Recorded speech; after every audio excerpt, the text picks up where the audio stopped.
Halo sahabat, yang saya cintai dan saya hormati, seluruh penggemar catur.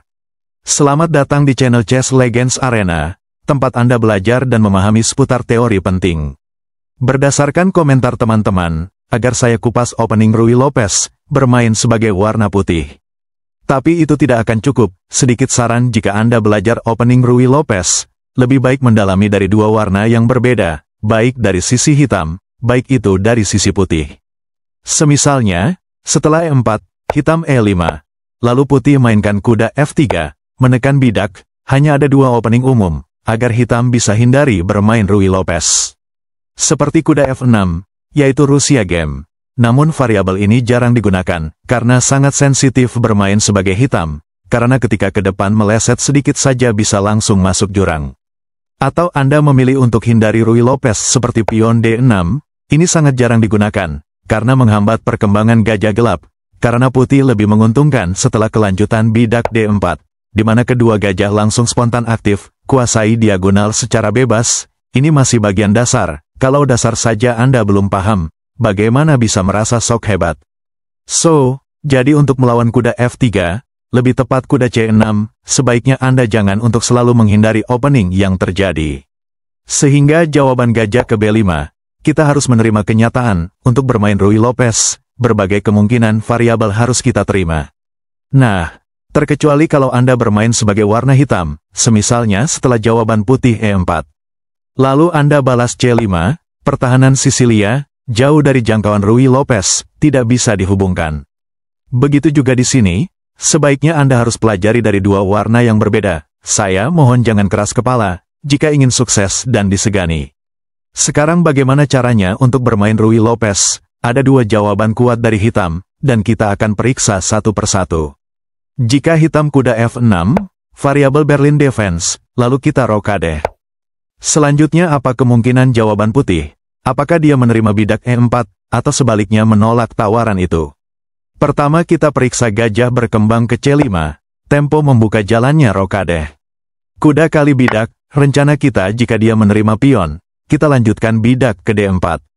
Namun sebelum itu, ada juga kemungkinan lain dari hitam yaitu kuda tangkap bidak E4, variabel Beverwijk. Pasti jika Anda bermain sebagai warna hitam, pasti bingung untuk melawan ini, tujuan hitam memberi langkah kejutan menekan bidak F2. Sehingga benteng Anda tidak bisa pindah di sepanjang fail E, bagian ini juga perlu sediakan payung sebelum hujan tiba. Mari kita pisahkan terlebih dahulu hal itu.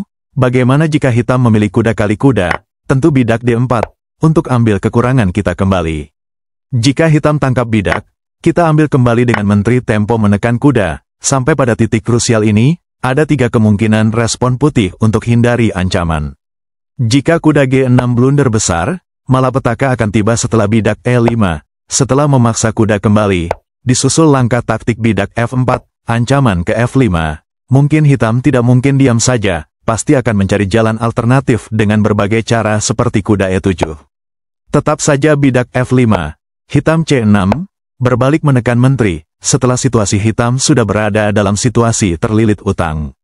Maka sudah bisa Anda lepaskan rudal balistik dari Jawa Tengah, yang bisa memakan korban bidak F6, pengorbanan diterima, atau ditolak, tetap saja bom meledak. Semisalnya hitam tangkap ratu berbisa itu, kita tangkap bidak tempo menekan benteng, maka air sungai Ciliwung sudah tak terbendung.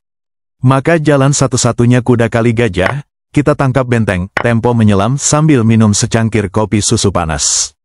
Raja melindungi kuda, ada gajah H6 skak, memaksa raja E7, kembali skak dengan gajah, lagi-lagi memaksa pion blok.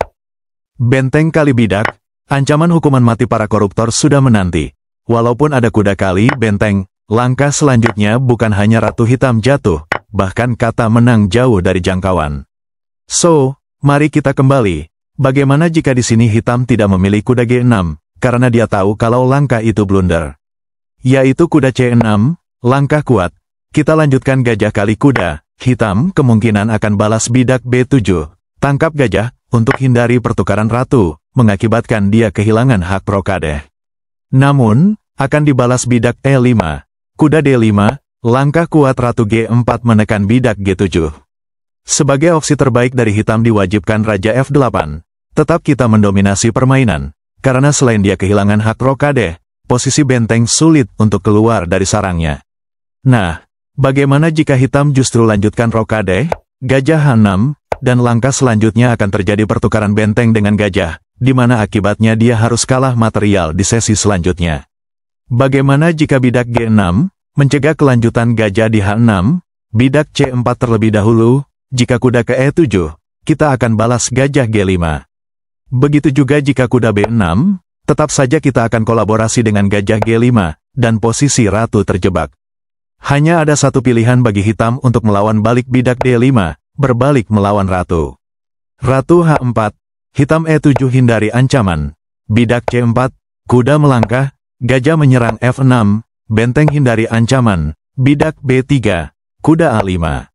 Gajah G7, setelah benteng melangkah, ratu kali bidak, dan serangan bermunculan di berbagai aspek. Jangankan saya, untuk pemain kelas ikan teri saja, pasti sudah paham soal struktur bangunan di atas. So, sekarang mari kita pertimbangkan, jika pada titik ini, memutuskan kuda kali bidak. Akan dibalas benteng E1, menekan kuda. Sekarang kita periksa jawaban tidak masuk akal dari hitam yaitu bidak D5, blunder besar. Tujuan hitam untuk support kudanya di E5, maka malapetaka akan tiba setelah bidak D3, kuda hindari ancaman. Kita lanjut pertukaran gajah dengan kuda, lalu dilanjutkan gajah menyerang ratu. Jika gajah blok, kuda kali bidak tempo menekan C6. Jika gajah support bidak C6, kita lanjutkan pertukaran gajah. Setelah kuda kali gajah, langkah selanjutnya ratu hitam gugur di medan pertempuran. Walaupun hitam mencoba lawan balik dengan blok dengan kuda, kita tangkap kuda, menteri tangkap kuda, setelah terjadi serangkaian langkah. Bukan hanya hitam kalah satu kuda, selain posisi dia juga sudah hancur seperti abu. So, akan mempermudah bagi kita jika di posisi ini, hitam memilih ratunya geser ke D7. Jawaban benteng kali bidak, langkah selanjutnya justru menteri dia harus gugur tanpa perlawanan yang sepadan.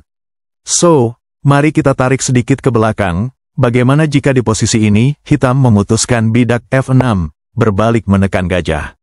Blunder besar jika Anda hindari ancaman seperti gajah mundur. Maka setelah gajah E7, justru permainan berbalik haluan setelah pusat dikendalikan oleh warna hitam.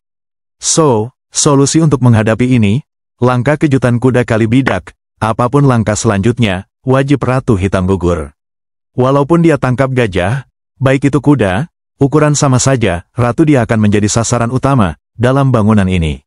Saya percaya kepada Anda, yang sedang menonton video ini, sudah paham pola di atas, karena kita bukan anak kecil lagi. So, sekarang mari kita singkirkan ini, perlu juga kita pertimbangkan jawaban kuat dari hitam kuda itu mundur ke D6, berbalik menekan gajah Anda. Kita balas kuda kali bidak, jika hitam terburu-buru tangkap gajah, maka setelah kuda kali kuda, langkah selanjutnya menteri dia akan kiamat. Mari kita singkirkan jawaban ini, karena sangat terlalu awam. Sebagai opsi terbaik dari hitam lanjutkan pertukaran kuda di E5, setelah itu gajah blok, tempo membuka jalan rokade di sayap raja. Kita kembangkan kuda ke C3, jika dia terburu-buru tangkap gajah, blunder jika Anda tangkap kuda itu. Maka bisa dibilang sedikit lebih unggul warna kulit hitam. Cara Anda untuk ambil kekurangan Anda, yang lebih tepat kuda D5, sehingga gajah itu tak bisa dicegah lagi, wajib kita ambil kembali kekurangan kita dengan menempuh perjalanan yang berbeda. Sebagai opsi terbaik dari hitam wajib raja F8. Secara geografis langkah ini jarang dipilih oleh pemain menengah, apalagi untuk pemula karena dia berpikir, dia akan kehilangan hak rokade, memang ini sulit untuk dihindari. So, bagaimana jika dia memilih rokade, justru langkah blunder, kuda kali gajah, setelah raja hindari ancaman. Pada titik krusial ini, tentu jika Anda tangkap kuda di B5, kuda Anda juga akan jatuh, peluang besar telah Anda lewatkan. Pilihan langkah ratu ke H5, apapun ceritanya badai akan tiba, karena jika dia usir benteng, menteri tangkap pion, mencium raja hitam, setelah memaksa raja tangkap, maka warna kulit hitam harus dikirim ke dunia akhirat. Dari sini lawan Anda akan menyadari, bahwa dia lagi berhadapan sama manusia yang berkepala tiga. Demikianlah pembahasan kita tentang pembukaan Ruy Lopez, salah satu strategi klasik penuh taktik dan kejutan. Jika ada yang dirasa masih kurang, tenang saja, akan saya lanjutkan di video berikutnya. Jangan lupa untuk like, komen, dan subscribe agar selalu update bersama channel Chess Legends Arena. Sampai jumpa di video selanjutnya.